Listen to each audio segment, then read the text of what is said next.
Hi, I'm Paula Christine, and welcome to Beyond the Paycheck. Living paycheck to paycheck and struggling to get ahead can really suck. What if you could take control of your money and have the life that you dream about? It can happen with knowledge and commitment. That is my goal, to provide you with the knowledge to take control of your money. It's up to you to make the commitment.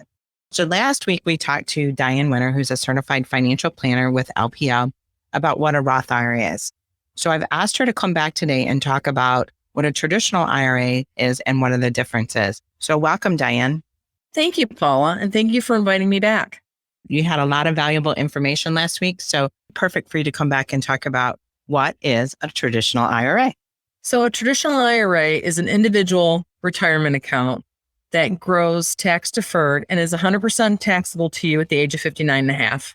Last week, we talked about the Roth IRA, and so this week we're talking about traditional. From what I understand, that the traditional IRA, when I make withdrawals at age 59 and a half, is 100% taxable, where the Roth IRA is 100% tax-free. Do I have that correct? Correct.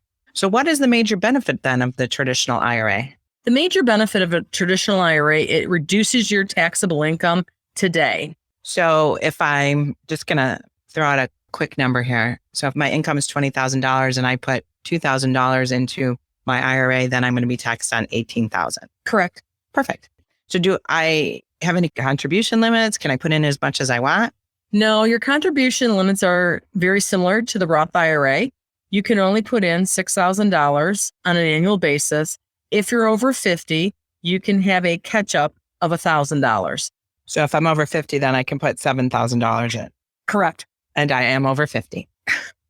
So if I have a 401k at work and I'm already contributing to that, can I also contribute to this IRA?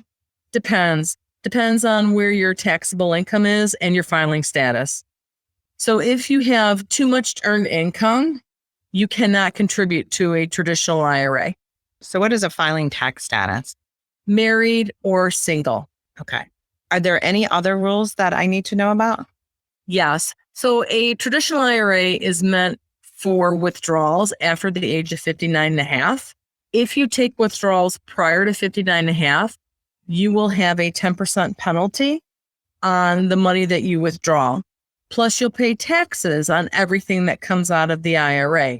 Think of it like a bucket. Money that you take out will be taxable.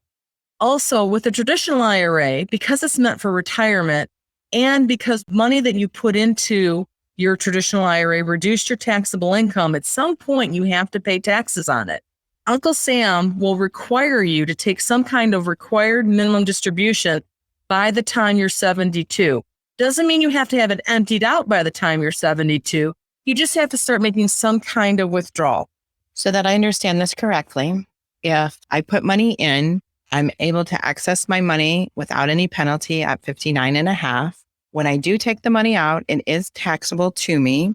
And at age 72, I'm going to be required to take a minimum distribution of a certain percentage because the IRS wants their tax dollars. That's exactly right.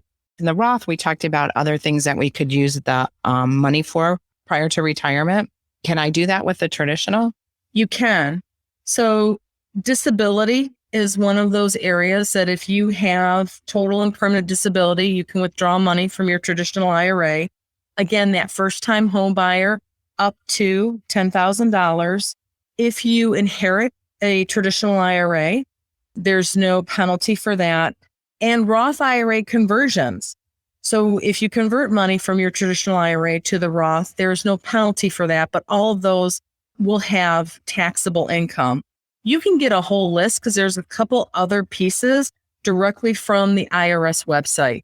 I know we talked about Roth last week. So if anybody's interested in that Roth conversion conversation, they can go listen to last week's podcast on Roth IRAs. Diane, I also heard that if you don't take your required minimum distribution when you're supposed to after age 72, that there's some sort of tax or penalty. There is. So Uncle Sam will smack you around pretty hard if you do not take out your required minimum distribution. So that excise tax or penalty is 50%. Not only will you pay a 50% penalty on the amount that you were supposed to take out, you get the double whammy of that whole portion is taxable to you. So it's pretty hefty. And you want to make sure that you're taking out whatever required minimum distribution is required at age 72. whenever you're talking about requirement distributions or what options are better for you, it's really great to reach out to a certified financial planner or even your tax person to talk about better options. Let's kind of sum up this whole thing about, saving for retirement. We talked about Roth IRAs. We've mentioned traditional IRAs and 401ks. I think the thing is just to do it, correct? Just to do something. Yes, because basically you need to make it a habit as you put that money aside for retirement, whether you use a traditional IRA or a Roth IRA. The bottom line is the slow and steady wins the race, and just getting into that weekly habit, monthly habit for retirement down the road. Before you know it, you've got to have something saved up. I know it gets here quicker than you think. And by contributing on a weekly or monthly basis, whatever it is you also get to take advantage of compounding. So it is great to start something, even if you have to start small, to start saving from retirement whenever you can. So thanks, Diane. I really appreciate you being here. If somebody wants to talk to you, how can they get a hold of you? I can be reached at dwinner@boaa.com. That's dwinner, like a lottery winner, at BOAA, stands for Bank of Ann Arbor.com. So I know, Diane, as a certified financial planner, you have a disclosure that needs to be said. So I'm going to go ahead and read that right now. Securities and advisory services are offered through LPL Financial, a registered investment advisor and broker-dealer, member of FINRA, SIPC. Thanks again, Diane, for joining us. If anybody would like to reach out to me, feel free to email me at paula@paulachristine.com or check out my website at paulachristine.com. Thanks again, Diane. Thank you, Paula.